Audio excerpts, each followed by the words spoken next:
Hi. So Ole says he's cleared to play, and there's Sam Carrick.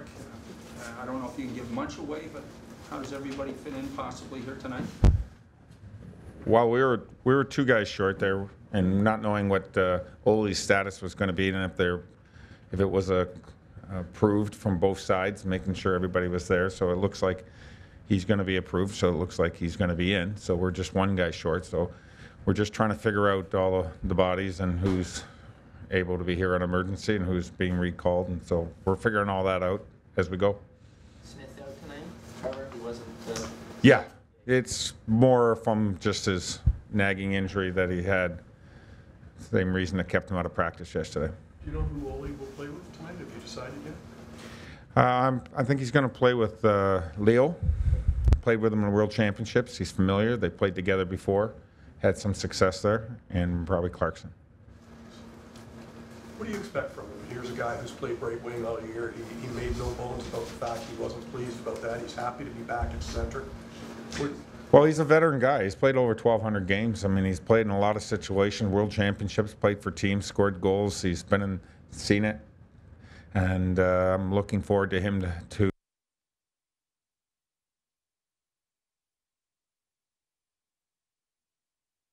So he's got size. He likes to shoot the puck. So that's something I'm looking forward to as well, keeping that shot mentality with him and coming from where he was. I think that he's going to show some positive leadership up the middle, and we're looking forward to that. Which players do you think can take advantage of the opportunities with Mike and Cody trade? Which players can take advantage of more ice time or more chances now? Well, I mean, on the D side, obviously, Granberg's coming up, and he's going to get some time, and he's going to show their different types of players, obviously. So that's a little bit of a challenge when you're looking at the offensive side. It's hard to replace Cody in that situation, but he's going to get some time especially on the penalty kill. And so that'll be good to see him and where he is, and getting him to play a regular shift. That'll be good for Granny. As far as up front, I think that obviously Richard Panik is continually showing that his development, his maturity is coming along, so that's a real positive thing.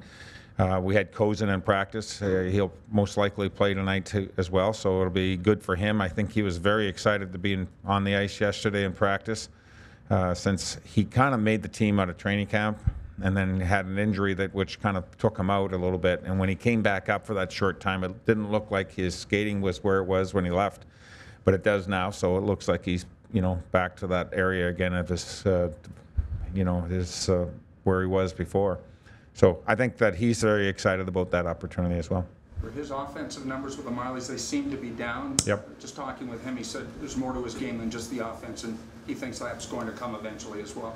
Yeah, I think that when he was here, he was playing in the penalty killing role. He was playing in a high energy. Because he is a quick player, and he scored a couple big goals early in the year. I think that's what, and his penalty killing was what it kind of gave us some confidence in him. He was able to bring that. We knew that he scored before, but up here until things progress, I think that bringing that contribution of energy and penalty killing and forechecking and putting pressure on the other team's D was a valuable asset for us. So as long as they're contributing, they don't always have to transfer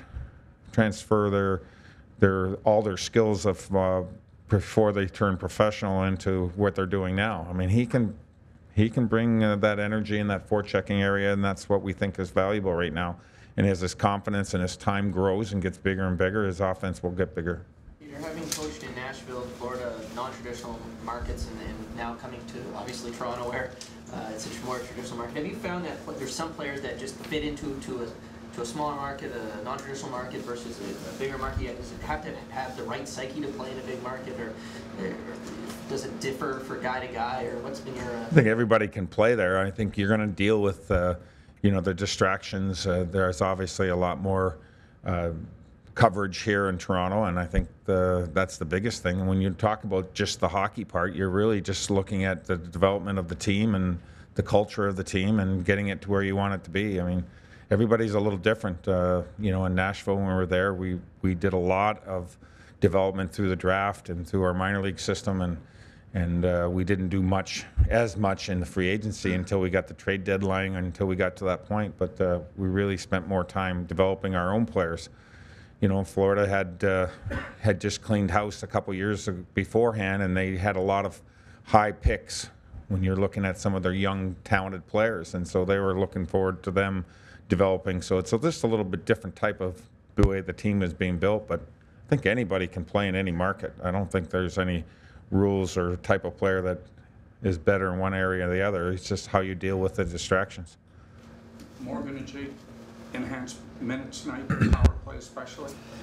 Yeah, they're going to play a lot of minutes, especially in that area. They're two of the best skating guys on the team. I mean, the other guys are a little more similar in their game when you look at Granny and Holzer and you know, Roby in that situation, and Roman, and so they're all right-hand shots, and so they're a little bit similar in that area. So the only two lefties are Jake and Morgan, and they're both better, the best two skaters back there. So there's going to be a lot of opportunities for them to spend time on the ice. Peter, when you've been asked questions about Phil Kessel, you've been very quick to say it's not just one guy. You know, this is a team effort. Has it been your sense he's taken too much of the blame for what's gone on here and the losses? I think that a lot of times when you look at players who are considered to be your top players and make the most money, usually get the most interest in to talk about them. So that's natural, and I think they have to go and understand that that's going to come.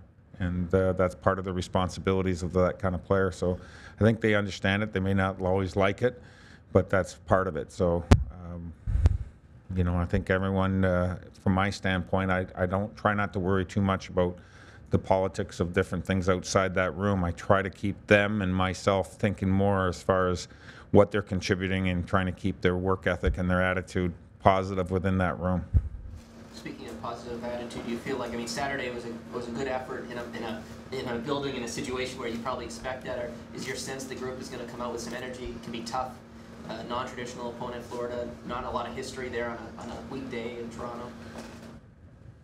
They're fighting for a playoff spot. I mean, they're 4 points out right now of a playoff spot, and even getting to that 8th spot, so they're going to be hungry. I don't think that there's ever going to be a coach that's going to say, I expect the other team not to be prepared to skate hard, be prepared. I mean, I can't ever talk about my team and say we're playing Florida, so we're not going to play that hard. I worry about our team, and we always try to prepare our team more. I think that sometimes your team might get excited to play in Montreal on a Saturday night, and maybe there's some energy with that goes with that. But we're at home. We need to continue what we're doing. We need to keep going in that and progressing in that in a certain direction, and that's going to continue. So our consistency has to be a factor. For us to have consistency, we have to be prepared to play the same way tonight.